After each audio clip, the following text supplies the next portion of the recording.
measures fathers' involvement with their children. Father involvement is measured by how often a man participated in a set of activities in the last 4 weeks with children who are living with him and with children who are living apart from him. Involvement is measured separately for children aged 0 to 4 years and children aged 5 to 18 years. Increased involvement of fathers in their children's life has been associated with a range of positive outcomes for the children. Now, I want you guys to focus specifically on this part because it says increased involvement of fathers in their child's life has been associated with a range of positive outcomes for children. So the reverse of that would be a lack of involvement of fathers in children's life has been associated with a range of negative outcomes for children.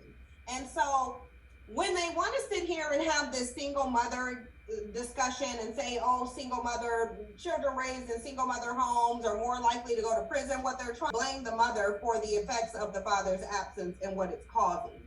And that's why you need to look at certain things where it says the involvement is associated with a range of positive outcomes, because then you have to think, okay, well, what if that father is not there? Then obviously it's going to produce negative outcomes, obviously. So the method said the analyses presented in this report are based on a nationally representative sample of 10,403 men aged 15 to 44. So again, another age range group that they're not including in here. So I don't know how this could be nationally representative. But by nationally representative, I take that to mean different races of men, meaning white, Hispanic, Asian, Black. That's what they mean. It represents different groups of men, but this is a very small percentage. You couldn't take 10,403 men, and it's actually not even 10,403 men. It's actually 2,091.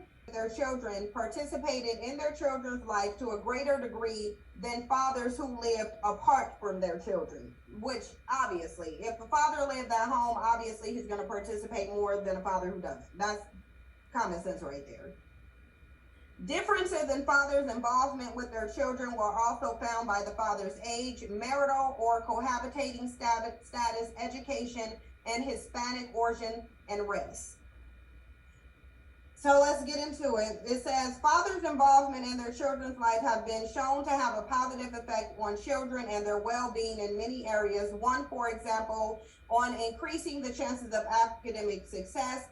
2 and 3, and in reducing the chances of delinquency and substance abuse. 4 to 6, a literature review found that children whose fathers assumed 40% or more of the family's care task have better academic achievements than children whose fathers were less involved. So all of you married single mothers would not be included as having an active father.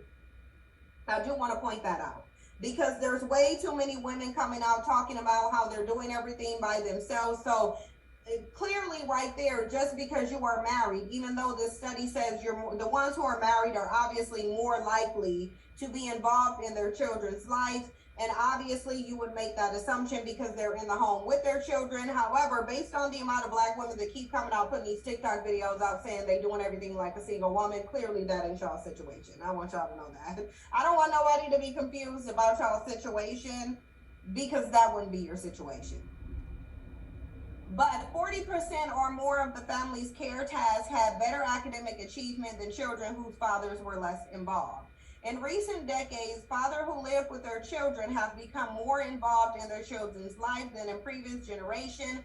Although fewer fathers now live with their children because of an increase in non-marital childbearing, the impact of non-marital childbearing on the presence of fathers is moderate. Meaning you got a bunch of dusty bandits who think that because they're not married to the mother, then they don't have to be involved with the child. And that is a problem with him, because you should still be raising your children. Does not matter at all, not even a little bit. Whether you're with the mother, you should still be parenting your child. But this is just telling you how janky they are. Basically, if they ain't in a relationship with the mom, they're going to ignore the children. However, by increases in the proportion of children being born into cohabitating unions, for example, Martinez et al., see table 12 in reference, found that 23% of recent birth, those occurring in the 5 years before the interview, to women aged 15 and 44 in 2006 to 2010, occurred within cohabitating unions, a significant increase from births to women aged 15 to 44 in 2002.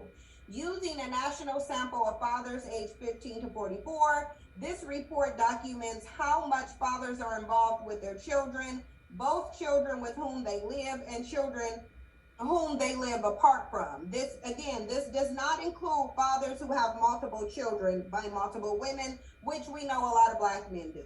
From 1973, when the National Center for Health Statistics first conducted the National Survey of Family Growth, to 1995, NSFG measured changes in the factors related to birth and pregnancy rates and family formation and dissolution by interviewing national samples of women aged 15 through 44. I also want to say this, self-reported surveys are the most unreliable form of data to be collected. And if anybody is in the data collection field, or if you are a statistician, or if you are a psychologist, or engaged in any field that requires you to look over data and statistics, you would then know that self-reporting surveys are one of the most unreliable forms of unreliable research method forms ever to have. It's for obvious reasons, because people can and do lie. That's why self-reporting is the most unreliable, because people lie. But it says, collecting information on father involvement was a major reason for including men in the 2002 and 2006 to 2010 NSFG due to, as noted above, a growing body of research showing a positive association between the presence and involvement of fathers and outcomes for their children. Now, a lot of this I'm not going to read because this is just about the president and stuff that they did and history on it. But we're going to go over the methods. Sources were eating meals or feeding children, bathing, diapering, or dressing the children, or helping the children to bathe, dress, or use the toilet themselves, playing with the children, reading to the children. For children aged 5 to 18, activities include talking with the children about things that happened during their day, eating meals with the children, helping the children with homework or checking that the homework had been done, taking the children to or from activities. Men were asked how frequently they did each activity in the last 4 weeks. They were given a show card. And so this is self-reporting. I want you guys to know that this is self-reporting. You can look on YouTube to see how this would have panned out. If you ask the average absentee bandit who ain't taking care of his kids, he will say he's taking care of his kids. Like, please. Bandits are saying this report said they stay in the home the most. They the most active fathers, when in reality it did not. So we know when it comes to self-reporting, bandits are just gonna lie and rewrite history. It just is what it is. And I'm pretty sure they lied on this just like they lie every day. Men were asked how frequently